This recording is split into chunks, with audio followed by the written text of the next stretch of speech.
If you could build your house on a big piece of land and produce your food on that land, like you're living like a king. And that's how it was largely done. I mean, you had these communities where if you had any kind of skill in terms of carpentry, you would build your house, you'd have your neighbors come and help erect it and get it up, and then you'd go and do that for your neighbor, and just kind of build that community.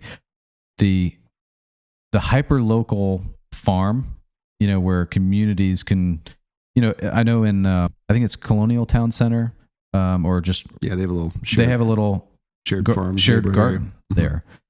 So just neighbors can tend to it, and you can go and get your own produce. And there's a lot more restaurants that are coming up where they're super like farm to table, very locally sourced, and that's only going to be more and more prevalent as as a society and as a nation, we learn more about how our food system is.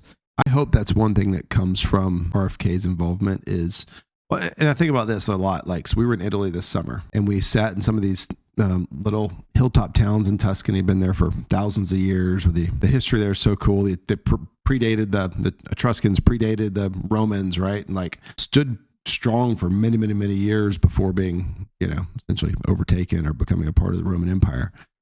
But these towns still, to this day, a lot of buildings are there, but these farmlands were used for the good of the town. Like, it's not like there's massive distribution facilities there.